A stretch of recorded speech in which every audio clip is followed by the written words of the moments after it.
누가복음 3장 1절에서 9절 말씀이 되겠습니다.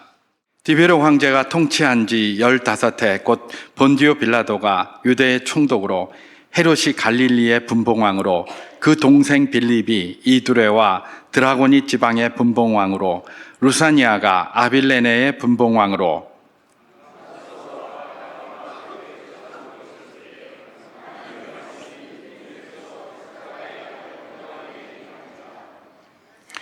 요한이 요단강 부근 각처에 와서 죄사함을 받게 하는 회개의 세례를 전파하니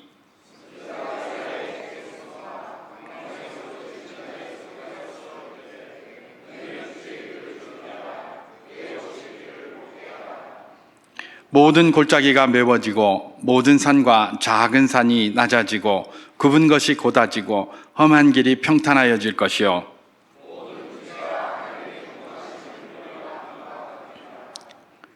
요한이 세례를 받으러 나아오는 무리에게 이르되 독사의 자식들아 누가 너희에게 일러 장차 올 진노를 피하라 하더냐.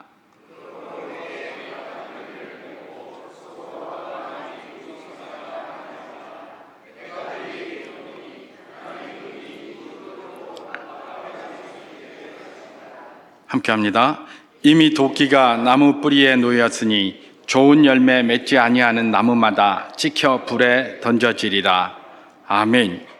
제가 11월 첫 주에 첫 주가 아니죠. 이제 이렇게 성탄절 이렇게 기점으로 해서 거꾸로 역산을 해서 대림절 첫 주가 되는 그 주에 이번에는 대림절에 첫 주일하고 마지막 주일만 제가 대림과 관련된 메시지를 증거하겠다 이렇게 말씀을 드렸었습니다만은 그래서 대림절 첫 주에 그렇게 메시지를 했고 이제 오늘 마지막 주라서 오늘도 대림절과 관련해서 이렇게 잠깐 은혜를 나눠보면서 그렇게 주일을 보내고자 합니다. 오늘이 대림절 마지막 주일이기도 하고 또 3일 후면 이제 성탄절이 우리에게 돌아오지 않습니까?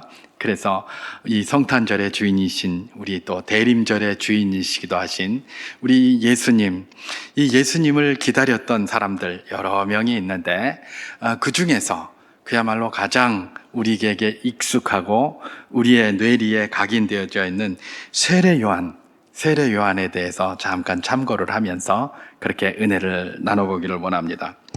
세례 요한이 누구인가? 우리 주님의 표현에 의하면 세례 요한은 엘리야의 심정으로 오셨다라고 그렇게 얘기를 합니다. 엘리야의 심정이 뭘까요? 모두가 다 그냥 그 당시에 이스라엘이 바알과 아세라로 점철되어져 있는 그때에 이 이스라엘을 구원하기 위한 하나님의 은혜를 외치면서 정말 애통해했던 사람이 누굽니까? 바로 이 엘리야 아닙니까? 그 심정으로 사역했던 사람이 누구다? 세례 요한이었다라고 그렇게 예수님께서 친히 그렇게 말씀하시는 것이죠. 여러분, 우리 그리스도인들이 늘 그런 말 많이 합니다. 우리뿐만 아니라 우리 다음 세대들은 세상에 영향력을 끼치는 존재가 되었으면 좋겠다라는 그런 기도를 많이 합니다. 선한 영향력을 끼치는 그런 사람이 되었으면 좋겠다. 그러면서 성경의 여러 사람들 중에서 그런 사람들 이렇게 각자를 모델로 삼아서 이야기를 많이 하고는 하죠. 그 모델로 삼을 사람 중에 아주 대표적인 사람이 있다면 그 사람 또한 세례 요한이 될 것입니다. 왜 그러냐면 세례 요한이야말로 굉장한 영향력을 세상에 끼쳤기 때문에 그렇습니다. 세례 요한이 뭘 가지고 세상에 영향을 끼쳤을까? 흔히 우리는 그렇게 생각을 합니다.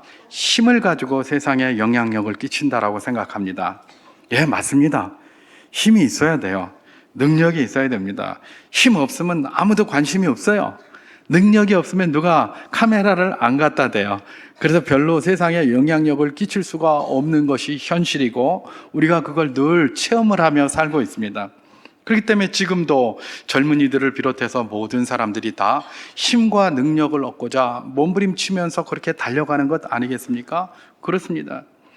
힘과 능력을 얻고자 이것도 하고 저것도 하고 어디에 내가 좀 힘 받을 데 없나 싶어서 내가 안 되면 숟가락이라도 하나 얹어가지고 하려고 주변의 사람들도 찾아보고 하는 것이 오늘날에 우리가 살고 있는 이 현실인 것입니다. 그러면서 이제 최종적으로 사람들이 항상 도달하는 곳이 어딥니까? 바로 정치의 영역인 것을 발견하게 됩니다. 그러면서 힘이 제일 센 곳이 어디다? 정치다 이렇게 생각을 하죠. 그래서 그쪽으로 다 들어가려고 하는 거예요. 가만히 생각해 보면 진짜 정치가 뭐 힘이 제일 센 것 같아요. 특히 뭐 다른 나라는 모르겠고 우리나라는 그런 것 같아요. 가끔 TV에 보면 그 국정감사 이런 거 하잖아요. 그죠?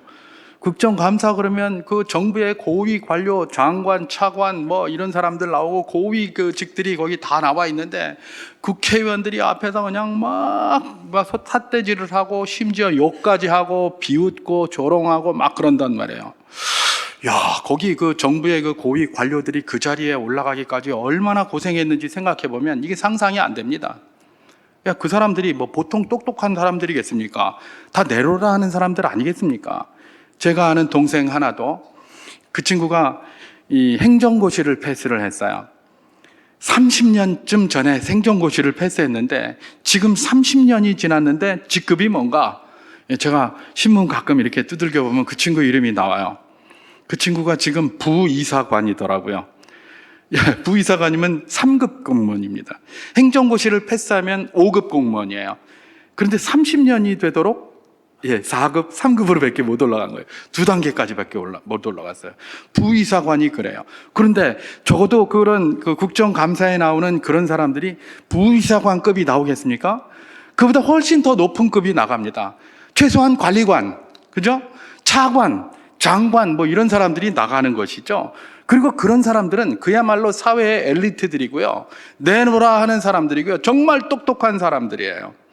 그런데 그런 사람들을 앞에 떡 세워놓고 그 사람들이 정말 전문가인데 이건 뭐 어디서 굴러먹다가 온 사람들인지도 모르는 사람들이 나와서 국회의원이고 국민의 대표다 이래가면서 그들을 막 뭐라고 하는 거예요.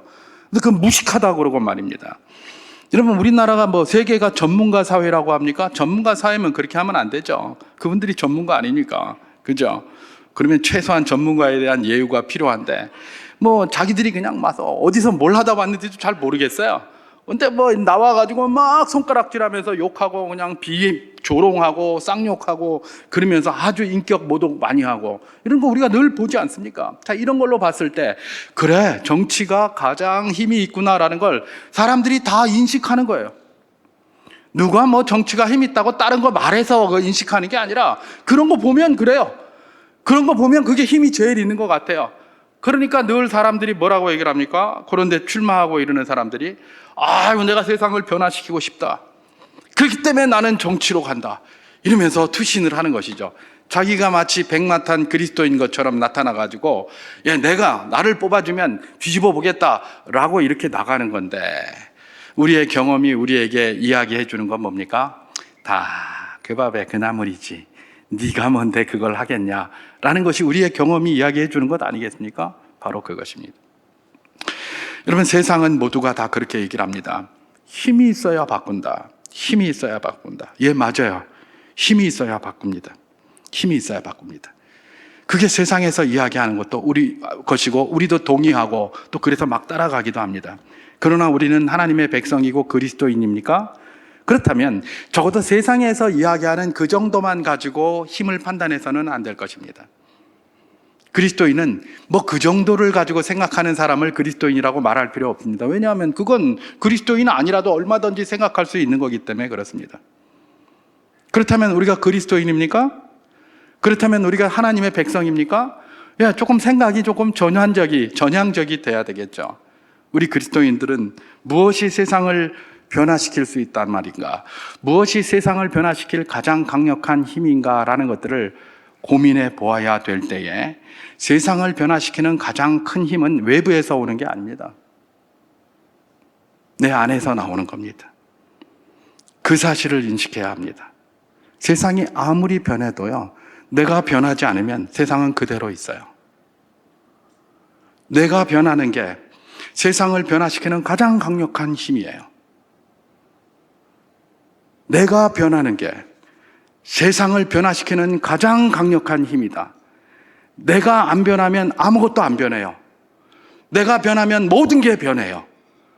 우리가 그 사실, 우리 주님께서 늘 강조하시는 그 사실을 한 번도 잊어서는 안 됩니다. 세상 변화시키는 가장 강력한 힘은 어디에서 나온다? 나에게서 나옵니다. 세상을 변화시키는 가장 강력한 힘은 천국에서 나오는 것이 아니고, 세상을 변화시키는 가장 강력한 힘은 여론에서 나오는 게 아니고요. 세상을 변화시키는 가장 강력한 힘은 누구에서 나오는 겁니까? 나에게서 나온다 라는 사실을 우리가 잊지 말아야 합니다. 그러면 나를 변화시키는 건 무엇인가가 질문돼야 되겠죠. 나를 변화시키는 것, 그것이 바로 우리 그리스도인들이 끊임없이 질문해야 될 것 아니겠습니까? 그렇습니다. 나를 변화시키는 것은 무엇입니까? 바로 하나님의 은혜인 줄 믿습니다. 주님이 나를 변화시키고 내가 변화된 것이 세상을 변화시키는 가장 강력한 동력이요 동인이 된다는 사실을 우리는 잊지 말아야 하는 것입니다. 우리는 세례 요한에게서 이 사실을 발견하게 되는데요. 여러분, 세례 요한이 누구냐? 주님보다 6개월 먼저 태어난 분입니다. 그죠? 주님보다 6개월 먼저 태어나셨어요. 그리고 하나님께 부름을 받았을 때 세례 요한의 나이는 30살이었거나 31살이었거나 둘 중에 하나예요. 그죠? 왜냐하면 우리 주님께서 공생의 사역을 시작하시고 얼마 안 돼서 세례 요한이 감옥에서 그야말로 목을 잘려서 그렇게 죽임을 당했거든요. 그러니까 세례 요한이 언제 소천하셨는가? 많으면 31살, 아니면 30살에 소천하셨어요. 그게 세례 요한이에요. 그런데 이 젊은 세례 요한 말입니다. 그 당시에 유다 사회에서 굉장한 영향력을 가진 사람이었습니다. 어떤 영향력을 가지고 있었느냐? 세례 요한이 말하면 왕도 벌벌 떨었어요. 왕도 벌벌 떨었어요. 누가복음 3장 19절 말씀을 제가 한번 봉독해 보도록 하겠습니다. 분봉왕 헤롯은 그의 동생의 아내 헤로디아의 일과 또 자기가 행한 모든 악한 일로 말미암아 요한에게 책망을 받고, 이렇게 되어 있습니다. 왕인데 누구에게? 요한에게 책망을 당했대요. 근데 책망을 그냥 아무한테나 막 한 게 아니죠. 이유가 있죠. 뭐냐면 자기 아내 헤로디아의 일과 모든 악한 일들로 말미암아 그랬다고 그랬어요. 이 아내 헤로디아의 일과 모든 악한 일들의 그 바탕에는 뭐가 있느냐? 율법을 어긴 거예요. 하나님의 말씀을 어긴 거예요. 하나님 말씀 어겼다고 왕까지 지금 세례 요한이 막 뭐라고 하는 겁니다. 예, 심지어 뭐라고 얘기를 했느냐? 예, 헤롯 안티파스, 그 당시에 분봉왕이 헤롯 안티파스였거든요. 너는 율법을 어긴 자다. 당신은 율법을 어긴 자입니다. 왜 그렇게 율법을 어긴 자가 왕이 똑바로 안 하냐고, 율법대로 안 하느냐? 하나님이 당신을 그 자리에 둔 것은 하나님의 법대로 하라고 그런 것 아니냐라고 하면서 손가락질했어요. 그리고 그 헤로디아, 그 아내인 헤로디아는 누구였나? 원래는 이 헤롯 안티파스, 이 갈릴리의 분봉왕이었던 안티파스의 이복 동생이었어요. 그래서 저기 드라고닉과 이쪽 지방의 분봉왕으로 또 이렇게 받은 임명된 그런 사람인데, 이 헤롯 빌립이라는 사람은 굉장히 마음이 유약했다고 그래요. 그리고 착했다고 합니다. 그래서 사람들이 굉장히 좋아했어요, 헤롯 빌립은. 그런데 이 헤롯 안티파스는 아주 여우 같았어요. 굉장히 똑똑하고. 그런데 문제는 뭡니까? 원래 헤롯 빌립의 아내였던 이 헤로디아라는 여인이 자기 본 남편을 이렇게 보니까 이거 돈 안 되거든요. 멍청해 보이고 미련해 보이고 다 퍼주고 사람은 좋은데 늘픈 수가 하나도 없거든요. 그러니까 내가 저 밑에서 제법 왕비질 한번 해 먹겠나 이런 생각이 들었던 것 같아요. 그러니까 이건 마음을 좀 바꿔 먹어야 되겠는데 라고 하는데, 그 이복 동생이 갈릴리의 분봉왕인데 헤롯 안티파스는 굉장히 똑똑해요. 여우 같아요. 성경의 표현에 의하면 여우 같은 그 정도로 똑똑해요. 그러니까 안티파스에게 내가 가면 팔자 좀 고치겠다, 이렇게 생각을 한 겁니다. 그런데 가만히 보니까 안티파스도 자기를 싫어하는 것 같지 않아요. 그러니까 거기로다가 그냥 시집을 와버린 거예요. 그러니까 자기 남편이 여전히 살아있는데 율법의 절차도 밟지 않고 일로 시집을 와버려서 살고 있으니까 세례 요한이 뭐라고 했겠습니까? 헤로디아의 일로 말미암아 너는 창녀다. 하나님의 법대로 하나도 하지 않고 이런 엉터리 같은 짓을 하고 앉았으니 너는 창녀다. 이렇게 하면서 계속해서 욕을 하고 다닌 거예요. 그래 놓으니까 그 소리를 듣는 그 헤로디아는 믿음도 별로 없는 데다가 그런 소리 들으니까 얼마나 화가 나겠습니까? 이게 무슨 저게 건망지게 떠들고 앉았어. 왜 이러는 것 아닙니까? 그러다가 결국은 헤로디아의 괴계에 빠져서 세례요한이 죽기는 죽습니다. 그런데 그를 끝까지 그냥 보호하려고 했었던 사람이 누굽니까? 이 안티파스 왕이에요. 분봉왕 헤롯. 왜냐하면 그만큼 세례요한을 두려워하고 있었어요. 왜요? 백성들이 세례요한을 너무 많이 따르거든. 그래서 괜히 이거 잘못했다간 여론에 밀려서 자기가 큰일 나게 생겼으니까 그냥 막 세례요한이 한마디 하면 벌벌벌벌 떠는 겁니다. 여러분, 세례요한이 이런 사람이었습니다. 또 세례요한이 어떤 사람이었습니까? 세례요한이 말만 하면 제사장들과 서기관들 같은 당시 사회 지도층, 권력층들도 벌벌 떨었습니다. 그게 세례요한이에요. 마태복음 21장 23절에서 24절 말씀을 제가 한번 봉독해 보도록 하겠습니다. 예수께서 성전에 들어가 가르치실새 대제사장들과 백성의 장로들이 나와 이르되 내가 무슨 권위로 이런 일을 하느냐? 또 누가 이 권위를 주었느냐? 예수께서 대답하시되 나도 한 말을 너희에게 물으리니 너희가 대답하면 나도 무슨 권위로 이런 일을 하는지 이르리라. 그렇게 얘기를 합니다. 이게 무슨 말이냐?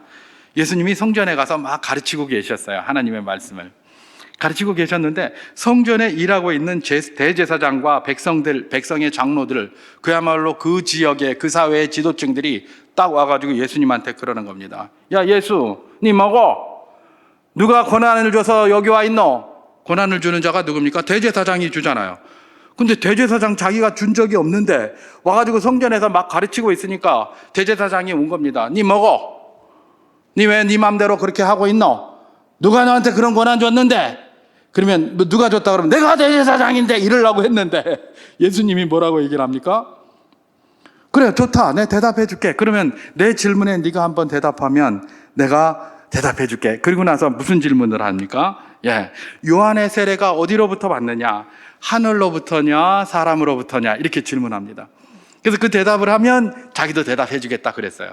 근데 이 대제사장들하고 가만히 생각해 보니까 하늘로부터냐 왔다라고 이야기를 하면 이거 하늘로부터 왔는데 왜 니는 그럼 요한의 세례를 안 받노? 왜 요한의 세례를 그렇게 무시하노? 이렇게 할 것 같고, 사람으로부터냐 그러면 사람들이 세례요한을 너무 많이 따르고 인기가 좋으니까 괜히 자기들이 뭐 이게 한대 정을 맞을까 봐 어떻게 했습니까? 아무 말도 못하고 비실비실 하고 있으니까 예수님이 어떻게 합니까? 나도 말 안 할 거다. 근데 그냥 가버렸단 말이에요. 여러분, 이건 뭐냐 하면 그 사람들이 그만큼 세례요한을 두려워하고 있었고 이 사실을 누구도 알고 있었다는 거예요? 예수님도 알고 있었다는 거예요. 예수님이 알고 있으니까 그런 위기의 순간에 슬쩍 세례요한 이름 대고 슬쩍 자리를 피하시는 거예요. 세례요한의 그 영향력이 그 정도 크다는 걸 예수님이 알고 계셨어요. 적어도 이때는 세례요한이 예수님보다 훨씬 영향력이 컸어요. 그걸 예수님이 인정하신 것이에요. 여러분, 이 세례요한 이 정도 얼마나 영향이 컸는지 말입니다. 뭐 사회의 지도층들 눈도 하나 깜빡하지 않았어요. 그리고 이제 한 가지만 더 살펴보면 세례요한이 말만 한마디 하면 많은 군중들이 또 벌벌벌벌 떨었어요. 벌벌벌벌 떨었어요. 오늘 본문, 우리가 읽은 본문 누가복음 3장 7절에서 9절 말씀을 제가 한번 봉독해 보도록 하겠습니다. 요한이 세례받으러 나아오는 무리에게 이르되 독사의 자식들아, 누가 너희에게 일러 장차 올 진노를 피하라 하더냐? 그러므로 회개에 합당한 열매를 맺고 속으로 아브라함이 우리 조상이라 말하지 말라. 내가 너희에게 이르노니 하나님이 능히 이 돌들로도 아브라함의 자손이 되게 하시리라. 이미 도끼가 나무 뿌리에 놓였으니 좋은 열매 맺지 아니하는 나무마다 찍혀 불에 던져지리라. 그렇게 이야기를 합니다. 이 당시에 군중들, 세례 요한 앞에 있는 군중들이 어떤 사람들이었냐? 자기들은 아브라함 자손이라는 거예요. 아브라함 자손, 선민이라는 거예요. 우리 아니고 니네들은 다 뭐예요? 지옥의 땔감들이고, 이방인들 니네들은 뭐 다 지옥에 들어가서 불살라질 것들이고, 이러면서 굉장히 무시했죠. 사마리아인들 니들 뭐고? 개 취급을 하는 거예요. 수로보니게 여인, 이런 여인들에 대해서 전부 개 취급하잖아요. 그죠? 예수님께서 개에게 뭐 하는 것은 그 당시에 그 취급 상황을 이야기를 하는 거예요. 전부 개 취급하고 사람 취급 안 하고 자기들만 뭐 아브라함의 자손 입네 뭐 했네 하면서 막 차별하고 이러고 살았던 거예요. 그것에 대해서 세례 요한이 뭐라고 얘기를 합니까? 독사의 자식들아, 그러면서 누가 너희들에게 임박한 진노를 피하라고 하더냐 라고 하면서 너희들 자꾸 아브라함의 자손이라고 하지 말아라. 하나님 마음만 먹으면 돌들로도 아브라함 자손 만든다 이것들아, 네가 뭔데? 이러면서 막 지금 성질 버럭버럭 내고 있는 거예요. 자, 이쯤 되면 그 백성들이 어떻게 해야 됩니까? 저 말을 저따위로밖에 못하나? 그러면서 에이! 그러면서 가든지 아니면 돌멩이를 확 던져버리든지 둘 중에 하나 해야 될 것 아닙니까? 그리고 이 당시에 세례 요한이 나이가 몇 살이었다고요? 예, 제가 아까 말씀드린 것처럼 세례 요한의 나이가 세례 요한이 소천한 게 늦으면 31살, 그죠?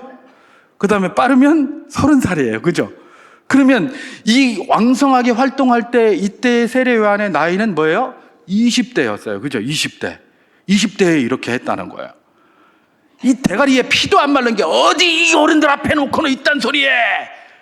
분명히 그랬을 가능성이 높잖아요, 그죠? 그런데 이 군중들 뭐라고 하고 있습니까? 누가복음 3장 10절 말씀을 제가 한번 봉독해 보겠습니다.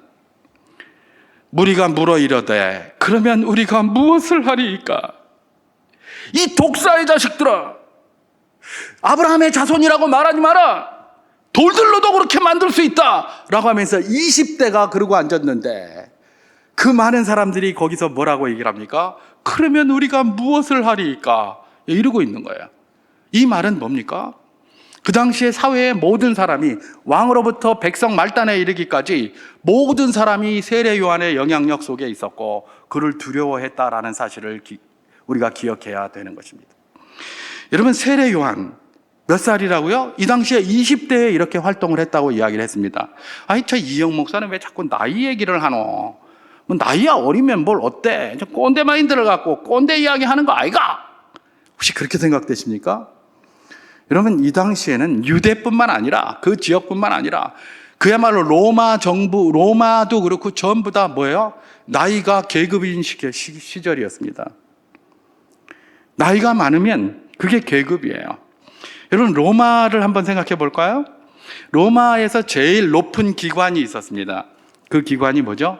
원로원입니다. 원로원. 이름이 원로원이에요.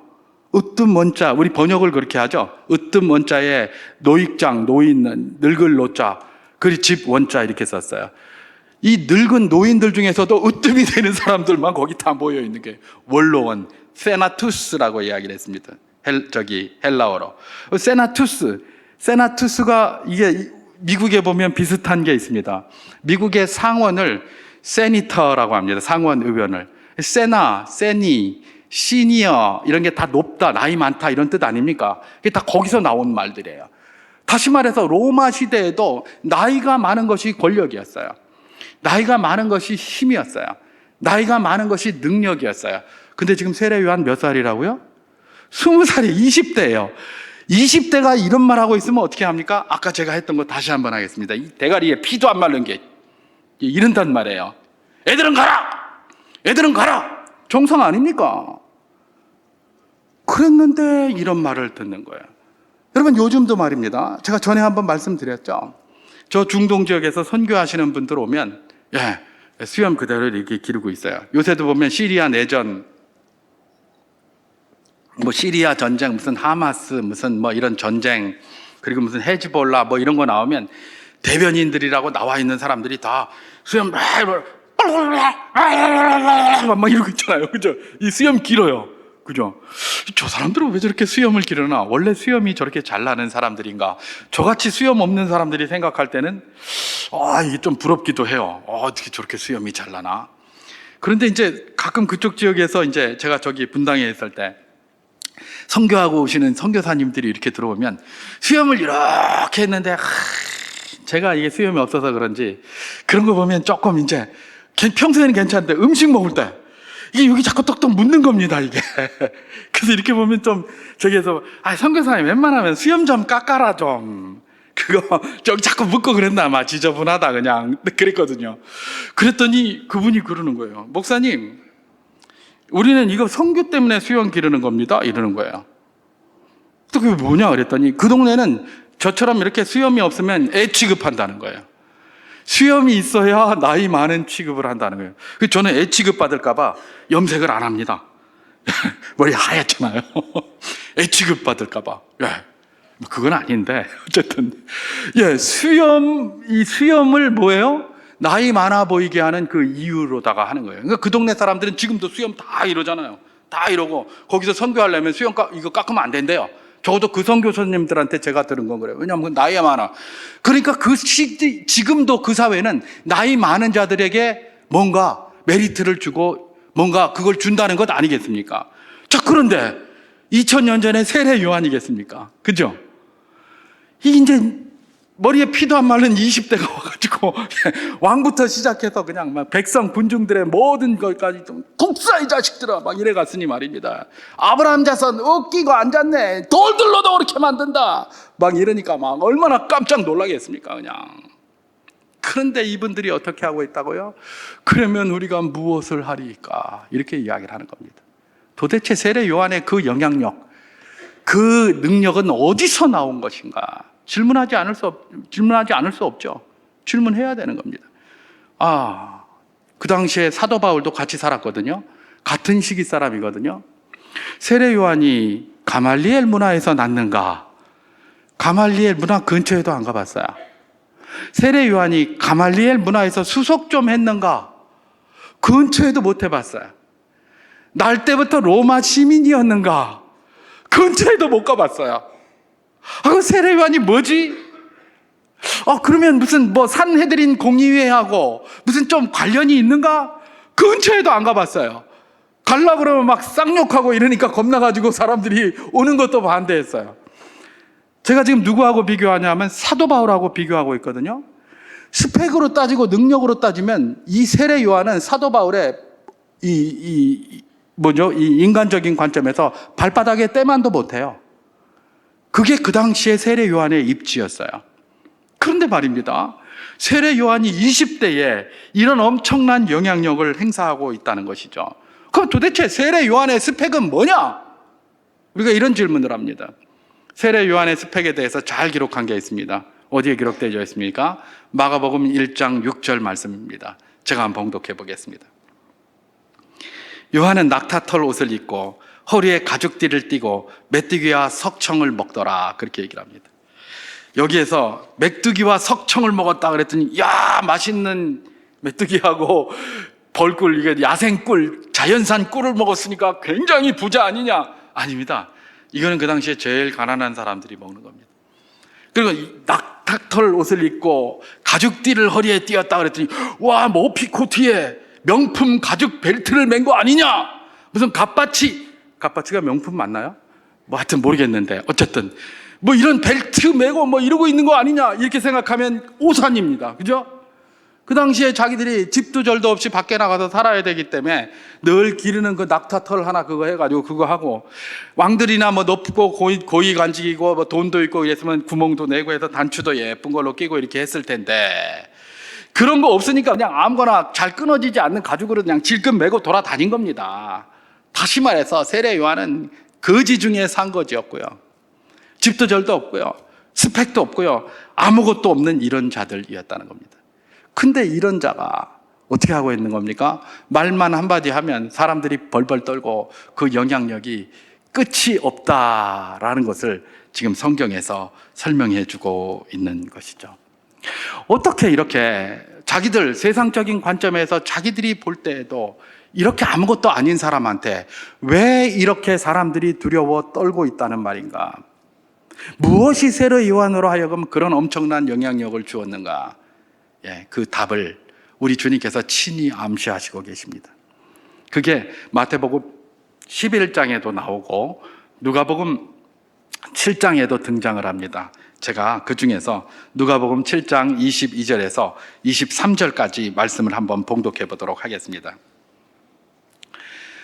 예수께서 대답하여 이르시되 너희가 가서 보고 들은 것을 요한에게 알리되 맹인이 보며 못 걷는 사람이 걸으며 나병 자가 깨끗함을 받으며 귀먹은 사람이 들으며 죽은 자가 살아나며 가난한 자에게 복음이 전파된다 하라. 누구든지 나로 말미암아 실족하지 아니하는 자는 복이 있도다 하시니라. 이렇게 이야기를 했습니다. 이게 뭐냐면 세례 요한이 감옥에 갇히게 되었습니다. 감옥에 갇히게 되었고 예수님의 행적에 대해서 듣고 나서 세례 요한이 제자들을 예수님한테 보냅니다. 그러면서 뭐라고 질문합니까? 당신이 그리스도이십니까? 아니면 우리가 다른 사람을 기다려야 됩니까? 그랬더니 예수님이 대답을 하십니다. 내가 그리스도다 이렇게 이야기하지 않고 당신이 하시는 일들, 사역을 갖다가 이야기를 해주고 그 사역을 듣고 나서 지금 세례 요한의 제자들이 돌아갔습니다. 그죠? 돌아가고 나서 예수님이 당신과 함께 있는 제자들과 그 앞에 있는 무리들에게 뭐라고 이야기를 하시는가? 이 굉장히 중요한 이야기입니다. 제가 한번 누가복음 7장 24절에서 26절을 봉독해 보도록 하겠습니다. 요한이 보낸 자가 떠난 후에 예수께서 무리에게 요한에 대하여 말씀하시되 너희가 무엇을 보려고 광야에 나갔더냐? 바람에 흔들리는 갈대냐? 그러면 너희가 무엇을 보려고 나아갔더냐? 부드러운 옷 입은 사람이냐? 보라, 화려한 옷을 입고 사치하게 지내는 자는 왕궁에 있느니라. 그러면 너희가 무엇을 보려고 나갔더냐? 선지자냐? 옳다. 내가 너희에게 이르노니 선지자보다도 훌륭한 자니라. 그렇게 얘기를 합니다. 이게 무슨 말이냐? 지금 사람들이 세례 요한 앞으로 막 굉장히 많이 나가잖아요. 광야로. 그죠? 굉장히 많이 나갑니다. 나가는데 니네들이 그렇게 많이 나가는데 뭘 보러 나간 거노? 광야에 갈대 보러 나간 거냐? 아니겠죠? 그럼 뭘 보러 나간 거겠죠? 세례 요한 만나러 간 거 아니겠어요? 그죠? 세례 요한 만나러 간 게 맞는다는 거예요. 그런데 그 사람들이 세례 요한을 왜 만나러 갔습니까? 세례 요한이 그만큼 영향력이 있고 자신들에게 도전을 주는 사람이기 때문에 따라 나간 것 아닙니까? 그래서 광야에 가가지고 세례 요한을 바라보고 있으면서 이 사람들의 머릿속에는 무슨 생각을 갖고 있다는 겁니까? 왕궁에 있는 권력을 가지고 있어야 세상을 바꾼다라고 생각하고 있다는 겁니다. 부드러운 옷 입은 자, 힘이 있어야 세상을 바꿀 수 있다고 생각하고 있다는 겁니다. 그런 걸 찾으려면 왕궁으로 가야지 왜 세례 요한한테 가느냐? 세례 요한은 광야에 살고 있는데 왜 거길 찾아가느냐? 니네들이 힘이 능력이 필요하고 그야말로 세상을 바꿀 능력은 부드러운 옷을 입고 권세를 가지고 권력이 있는 자가 바꿀 수 있다고 생각하면 왕궁을 찾아가야지 왜 광야에 찾아가서 세례 요한 앞에 가서 머리를 구부리고 있느냐? 이 말은 뭡니까? 너희들이 가진 그 생각이 잘못된 것이니까 그 생각을 바꿔라 이 어리석은 자들아, 그 이야기를 하고 있는 겁니다. 우리 주님께서 말씀하시는 것이 무엇입니까? 세상을 바꾸는 것은 부드러운 옷 입은 자가 바꾸는 게 아닙니다. 요새 보세요. 부드러운 옷 입은 자들이 세상을 얼마나 망치고 있는지. 부드러운 옷 입은 자가 세상을 바꾸는 게 아닙니다. 지금 주님이 그걸 이야기하고 계시는 것입니다. 너희들은 부드러운 옷 입은 자, 권력층, 능력 있는 자, 힘 있는 자, 그것도 필요합니다. 필요 없다고 하는 게 아닙니다. 필요합니다. 그런데 그것이 바꿀 수 있다고 생각해서 거기 올인하고 살고 있는데,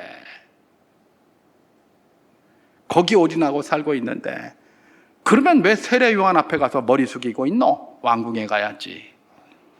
너희들이 생각할 때 세례 요한이 더 영향력이 있다고 생각하니까 그를 찾아서 광야로 나간 것 아니냐? 광야에 니네 왜 갔노? 갈대 보러 갔나? 이 바보들아. 그 얘기하고 있는 겁니다, 지금. 우리에게 모든 것이 필요합니다. 이 땅에서 살아갈 때의 능력이 다 필요해요. 그래서 할 수 있으면 그런 거 많이 차지하고 많이 있으면 좋습니다. 그러나 주님께서 말씀하시는 것은 무엇입니까? 세상을 변화시키는 것은 그런 것들보다 더 위대한 것이 있다. 네 먼저 변화되는 거다. 그리고 네 먼저 변화되는 것은 다른 것이 아니라 광야에 가야 나온다. 이런 이야기를 하는 겁니다. 광야가 어디입니까? 굉장히 부족한 게 많은 곳이 광야입니다. 먹을 것도 없어요. 메뚜기하고 석청밖에 먹을 수가 없어요. 어떻게 얼마나 집두절도 없는 곳이 광야예요. 광야는 저기 무슨 사막에 이런 걸 생각해 보면 그래요. 거기에 가라는 거예요. 왜요? 거기 가서 그냥 먹을 것도 하나도 없네. 왜 물이 안 나오노? 이스라엘 백성처럼 불평하고 거기 가서 살라는 게 아니라 하나님, 주의 은혜가 아니면 내가 살 수 없습니다. 주의 은혜를 구하는 자, 호이 부토코이, 심령이 가난한 자는 복이 있나니 천국이 그들의 것이며 하는 것처럼 주님 아니면 나는 살 수가 없습니다라고 고백하는 그곳에서 뭐가 생기는 겁니까? 변화가 생기는 겁니다. 변화된 나로 인하여 세상이 변화되게 보입니다. 그리고 그렇게 추구해 나가는 그 나로 인하여 세상이 변해가는 겁니다. 여러분, 세상에서 이게 맞다, 저게 맞다, 그게 맞다, 그게 맞다 굉장히 그럽니다. 잘 모릅니다, 뭐가 맞는지. 하나님이 말씀하신 것 아니면 우리가 어떻게 알겠습니까? 제가 저번에 그런 말씀 드렸죠. 남북 전쟁이 있었습니다, 미국에. 북군도 믿음이 좋고 남군은 믿음이 더 좋았어요. 이분들이 기도하고 전쟁을 합니다. 하나님, 오늘 내 남군 나부라기들 몇 명 잡게 해주세요. 포상금까지 있으니까. 또 남군들은 어떻게 합니까? 북군 저 사악한 사탄의 집단을 없애게 해 주시옵소서. 그리고 둘이 기도하고 딱 나갑니다. 하나님이 누구 기도를 들어줘야 되죠? 누구 기도를 들어줘야 되죠? 둘 다 신자들인데, 둘 다 하나님의 사랑하는 백성인데 누구 기도를 들어줘야 됩니까? 그래서 예수님이 그렇게 기도하셨잖아요. 뭐라고 기도하셨습니까? 십자가를 앞에 두고 겟세마네 동산에서 아버지여, 할 수 있으시면 이 잔을 내게서 옮기시옵소서. 그게 자기 뜻이에요. 그러나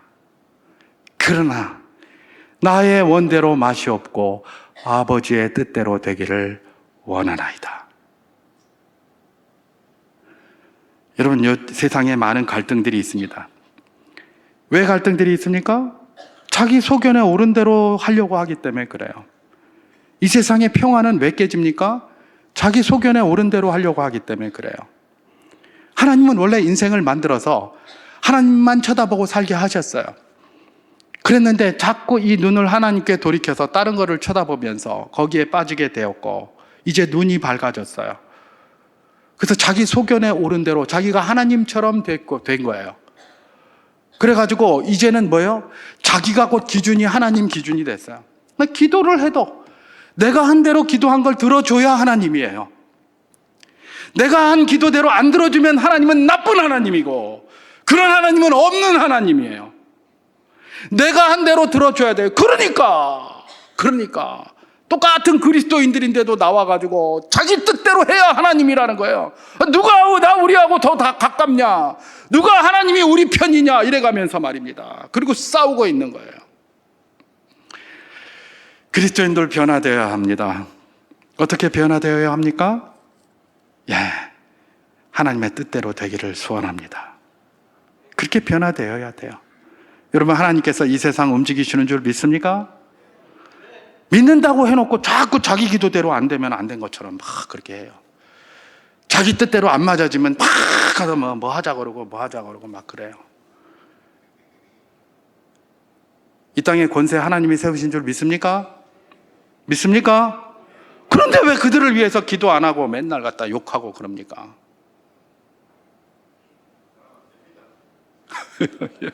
그러면 안 되죠. 우리가 할 일 해야 됩니다. 내가 변해야 합니다. 우리가 할 일 하고 있으면 하나님이 다 이끌어 주실 줄 믿습니다. 그것이 바로 이런 말씀이 오늘 우리에게 주는 도전인 줄 믿으시기 바랍니다. 세례 요한은 하나님 앞에 매달리고 자기가 변했어요. 그러니까 왕이든 뭐든 두려운 게 하나도 없었습니다. 그게 세례 요한입니다. 제가 이전에 한번 말씀드렸던 저의 간증 다시 한번 하면서 마치겠습니다.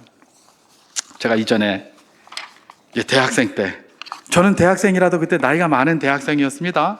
28, 9 뭐 이렇게 한 29쯤 됐었나요? 하여튼 뭐 그렇게 됐었습니다. 그때쯤에 진로를 생각해야 되잖아요. 요즘도 이제 우리 청년들 진로를 많이 생각하잖아요. 그때 저도 그랬거든요. 지금도 뭐 직장하고 옛날에는 좋았다 그러지만 그때도 힘들었어요. 그때도 취직 잘 안 되고요. 힘들었었어요. 뭔 소리고, 옛날에 대기업을 얼마나 많이. 맞아요. 근데 지금은 직장이 더 많잖아요. 이렇게 많아졌는데도 직장 취급 잘 안 되는데 그때도 힘들긴 다 마찬가지예요. 언제든지 힘들지 않았을 때가 없어요. 다 힘들었어요. 좋아될 때가 하나도 없다니까요. 예. 그나마 뭐 대학 몇 개 안 되고 그러니까 그래도 대학 나오면 취직되기가 조금 낫다고 볼 수도 있었겠지만 그때는 취직 자리도 몇 개 없었어요. 또 이전에 나이 제한도 있었어요. 나이 제한. 제가 그걸 어떻게 잘합니까? 제가 이게 사회에 가려고 그랬더니 딱, 예, 이 기준이 있었어요. 절반은 66년 1월 1일 이후 출생자, 절반은 67년 1월 1일 이후 출생자예요. 근데 제가 생일이 음력으로 돼 있어서 딱 이틀만 딱 했었으면 그냥 다 되는 건데 그 이틀 때문에 말이에요. 절반을 지원할 수 없게 됐었어요. 얼마나 억울했겠어요. 그죠? 그래서 제가 이거 그냥 법원에다가 좀 저기 해서 한번 해볼까 그랬는데 그러려면 또 1년 가고 그 다음에 또 똑같게 했더라고요. 그래가지고 아이고 하나님의 뜻이다 그러고 그냥 말았는데 예, 그때도 그랬었거든요. 그러니까 어쨌든 어디로 갈까 고민을 참 많이 했어요. 또 저는 어려서 가난하게 이렇게 살았기 때문에 참 이 먹고 사는 문제에 대해서 고민이 참 많았던 사람 중에 하나예요. 그래서 이제 그 고민을 가지고 어느 날 새벽 기도를 떡 나갔는데 그렇다고 제가 그것 때문에 그 하루만 간 거 아니에요. 계속 새벽 기도 나갔습니다. 목사님이 오는 데를 새벽 기도 가면 목사님이 없어요. 저 혼자 새벽 기도하고 막 그랬었어요. 근데 그날 갔더니 목사님이 안 계셔요. 나중에 물어보니까 기도원 가셨다고 하는데 뭐 그렇다고 생각해야 되겠죠. 어쨌든 불이 꺼져 있었어요. 그래서 교회 담을 딱 넘어가가지고 불을 딱 켜고 저 혼자 거기 또 앉아가지고 막 이렇게 막 그런 번민 속에서 고민을 하다가 하나님 제게 말씀하여 주시옵소서 딱 넘겼어요. 딱 넘겼는데 찬송가 307장이 딱 펴졌어요. 그게 지금은 588장이에요. 그런데 그 찬송가를 펴지니까 그냥 불렀어요. 제가 공중 나는 새를 보라 농사하지 않으며 곡식 모아 곡간 안에 들인 것이 없어도 세상 주관하는 주님 새를 먹여주시니 너희 먹을 것을 위해 근심할 것 무엇냐 그러면서 시작을 했어요. 마태복음 6장입니다. 에페스 밀러가 그 작사자가 그렇게 했더라고요. 근데 3절 딱 넘어가면서 제가 눈물이 쏟아집니다. 3절에서 뭐라고 되어 있느냐, 너희들은 세상에서 무엇 먹고 마시며 무슨 일을 하며 살까 염려하지 말아라. 이는 이방 사람들이 간구하는 것이요 너희 하늘 아버지는 너희 있을 것 아신다. 여기였어요. 그 찬송 딱 부르고 나니까 눈물이 쏟아지는데 얼마나 울었는지 훤해졌어요. 밖이 훤해졌는데 그래서 그 찬송 부르고 훤해져서 눈물 이렇게 눈도 퉁퉁 부어있고 사람들이 보면 좀 쪽팔리기도 하고 이래가지고 눈 이러고 이제 이러고 나왔어요. 그런데 그렇게 눈물을 흘리고 기도하고 나왔는데 변한 건 하나도 없었어요. 어제나 오늘이나 변한 거 하나도 없어요. 기도한 전나 기도한 후나 내 눈만 부었지 뭐 쪽팔리게. 다른 게 뭐 있습니까? 변한 거 하나도 없었어요. 그런데 말이에요, 한 가지 변화가 내게 있었어요. 에이 까짓 거 한번 해보지 뭐. 에이 까짓 거 뭐 한번 해보지 뭐. 용기. 하는 말하고 하니까 해보지 뭐. 해보지 뭐. 그 후로 제가 굶었을까요? 아니면 안 굶었을까요? 안 굶었으니까 지금 이렇게 뚱뚱하지. 굶었으면 벌써 맛이 갔게요. 제가 이전에 신학대학원 다닐 때 거기 이제 식권을 사서 이렇게 음식을 먹었어야 했습니다. 근데 이제 식권 하나 아껴보려고 제가 아침을 안 먹었어요. 식권 하나 아껴보려고. 예. 그때는 뭐 사역지도 그렇게 구하는 것도 쉽지도 않고 사역지도 없고 이래서 식권 하나 아껴보려고 그거 안 먹었어요. 안 먹고 이제 있었더니 갑자기 옛날에 고등학교 때 저희 선생님이 저기 대구의 어떤 교회 장로님이셨는데 전화가 왔어요. 이전도사, 우리 교회에 어떤 분이 북한에서 내려오신 분이 있는데 아이를 낳으면 하나님 앞에 드린다고 했는데 아들을 못 낳고 딸을 낳았어.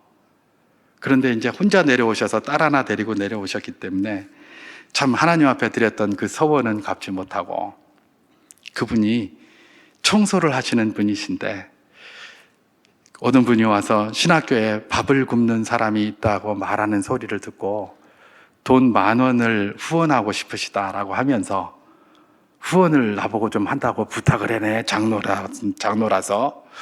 근데 내가 돈 10,000원을 어디다가 후원을 하겠냐 그러면서 그러시더라고요. 그러면서 이제 저보고 제발 좀 그 10,000원을 받아달라는 거예요. 제발 좀 받아달래요. 그래서 아니 줘야 좋죠. 줘야 좋은데 이분이 돈을 주면서 제발 좀 받아달라고 막 사정을 하시는 거예요. 제가 받아도 되겠습니까? 저는 뭐 밥을 굶는 건 아니고 그냥 식권 좀 저기 할 뿐에 속으로 그랬죠. 그 말하면 또 선생님이 또 마음 아프실까 봐. 저는 괜찮은데요. 딴 사람 주시죠. 그랬더니 아니야, 내 딴 사람을 줄 사람이 없어. 제발 좀 받아줘. 이래서 제가 예, 알겠습니다. 감사합니다. 그러면서 이제 그걸 받았어요. 근데 제가 졸업할 때까지 10,000원이 아니라 30,000원을 붙여주시더라고요. 아마 장로님이 20,000원을 더해서 이렇게 보내주신 것 같아요. 그런데 이제 졸업식 날이었어요. 졸업식 날 졸업식 하려고 딱 갔는데 이제 그 선생님이 오신 거예요. 오시더니 이 전도사 저기 그 집사님 오셨어 그러는 거예요. 가서 한번 만나보라는 거예요. 그래서 제가 선생님 밥도 못 먹는 사람한테 준다고 그랬는데 이리 뚱뚱한 사람이 가도 됩니까? 그랬더니 괜찮다는 거예요. 괜찮다는 거예요. 그래서 그 집사님을 가서 만났습니다. 근데 그 집사님이 저를 안고 얼마나 우는지 말입니다. 내가 이렇게 조금밖에 못했는데 우리 하나님이 이렇게 튼튼하게 잘 저기 하셨다고 그러면서 그러면서 막 우시더라고요. 하나님 한 번도 나를 실망시키신 적 없다는 고백들, 하나님이 내 먹고 살 거 다 챙겨주시고 있다는 것들을 제가 직접 체험했습니다. 하나님 믿으십시오. 세상의 말에 귀 기울이지 마시고 하나님이 나를 변화시키면 모든 세상이 변화된다는 것들을 믿으시는 복된 분들 될 수 있기를 주님의 이름으로 축원합니다.